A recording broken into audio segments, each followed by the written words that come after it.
안녕하세요. 오늘은 형제 사이 싸울 때 어떻게 중재해야 할까라는 주제를 가져왔습니다. 형제가 있는 집은 정말 매일이 전쟁터 같죠. 장난감 하나를 두고 싸우고 조금 전까진 잘 놀던 아이들이 갑자기 울음을 터뜨립니다. 그리고 늘 결국 이렇게 되죠. 그만 좀 싸워. 도대체 왜 맨날 똑같은 걸로 싸우는 거야? 그런데요, 부모 입장에선 지겹고 힘든 이 싸움. 아이들에겐 정말 중요한 심리적 의미가 담겨 있다는 걸 알고 계셨나요? 오늘은 이 형제 싸움이라는 일상적인 갈등 안에 담긴 아이들의 감정, 심리적인 욕구, 그리고 부모의 역할에 대해 심리학 이론과 함께 차근차근 설명드리겠습니다. 1. 형제 사이 왜 그렇게 자주 싸울까? 먼저 부모들이 제일 궁금해하는 부분이죠. 왜 이렇게 자주 싸우는 걸까? 사실 아이들의 싸움은 단순히 장난감 때문 말을 안 들어서 장난이 과해서 이런 이유가 아닙니다. 그건 겉으로 드러난 행동일 뿐이에요.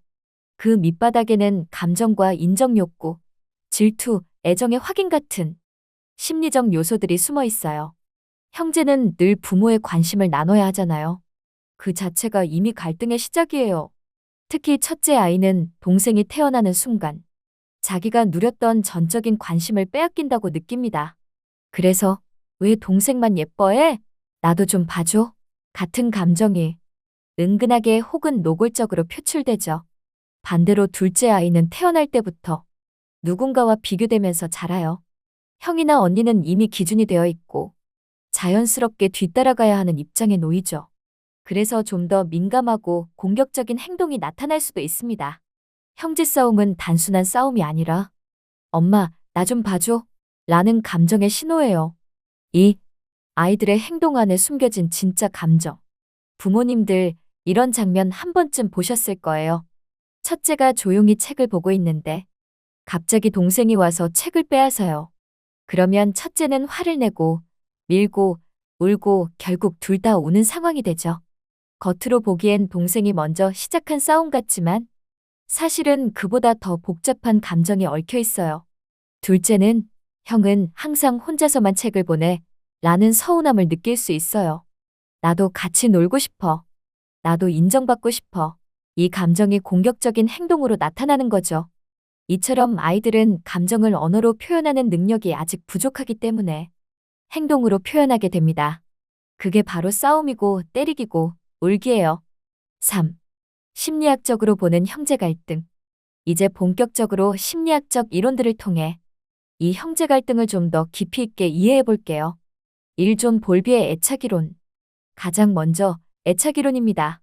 볼비는 아이가 부모와 얼마나 안정적으로 애착을 형성했는지가 그 아이의 대인관계, 감정조절, 자아 형성에 큰 영향을 미친다고 보았어요.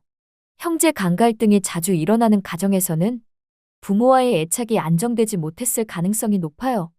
특히 첫째가 동생의 등장 이후 부모의 시선이 자신에게서 멀어졌다고 느낄 때 이 불안한 애착은 동생에게 향한 적대감으로 변할 수 있어요. 이 아들러의 형제순위 이론. 아들러는 형제 사이에서의 위치가 아이의 성격 형성에 매우 큰 영향을 미친다고 말했어요.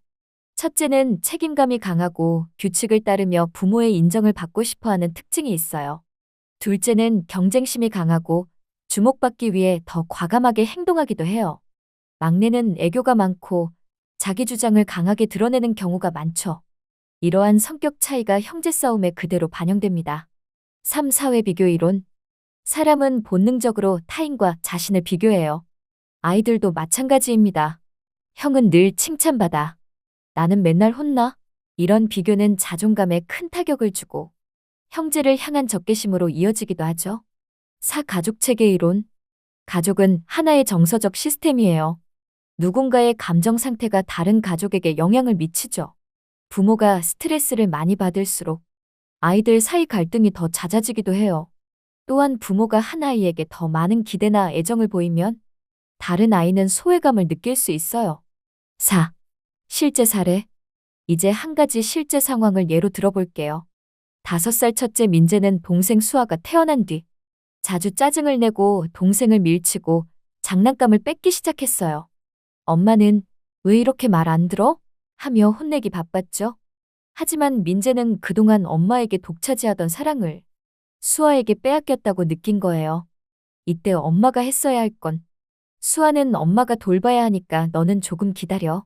가 아니라, 민재야, 동생이 와서 너도 놀라고 놀랐지? 엄마는 여전히 너도 너무 사랑해. 이런 말이었어요. 민재는 문제 행동으로 주목받고 싶었던 거예요. 엄마가 그걸 읽어냈다면 싸움은 줄어들었을 겁니다. 5. 부모가 할 수 있는 중재 방법. 자, 이제 가장 중요한 부분입니다. 부모로서 구체적으로 어떤 행동을 해야 할까요? 감정부터 인정해주기. 속상했구나. 화날 수 있어. 행동을 제지하되 감정을 인정하면 아이들은 자신이 이해받았다고 느낍니다. 누구의 잘못인지 따지지 않기. 누가 먼저 그랬어? 보단 지금은 어떤 일이 있었는지 차례로 말해줄래? 사실보다 감정의 흐름을 파악하려는 태도가 중요해요. 싸우기 전 공정한 규칙 만들기. 장난감 놀이 시간, 순서, 역할 분담 등을 싸우기 전에 정해두면 갈등이 예방됩니다. 편애하지 않기. 첫째니까 참아. 막내니까 봐줘. 이런 말은 형제 관계를 왜곡시켜요. 아이의 입장과 상황에 따라 공정하게 접근해야 합니다. 감정이 가라앉은 후 대화하기. 싸움 직후가 아니라 감정이 안정된 상태에서 대화하면 아이도 자신의 감정을 더 잘 말할 수 있어요. 6. 결론. 형제 싸움은 부모에게 스트레스지만 아이에게는 관계를 배우는 중요한 연습장입니다. 지금 싸우는 모습은 앞으로 살아가면서 겪게 될 갈등 상황에 대한 작은 시뮬레이션이에요. 이 시기를 어떻게 이끌어주느냐에 따라 아이의 감정 조절 능력, 공감 능력, 자존감, 사회성까지 달라질 수 있어요. 부모의 한마디, 따뜻한 시선, 그리고 중립적인 태도만으로도 형제 간의 싸움은 성장의 기회로 바뀔 수 있습니다. 형제는 결국 평생 함께할 사이잖아요. 지금의 갈등이 형제애로 이어질 수 있도록 부모가 그 사이에서 정서적 다리가 되어주세요.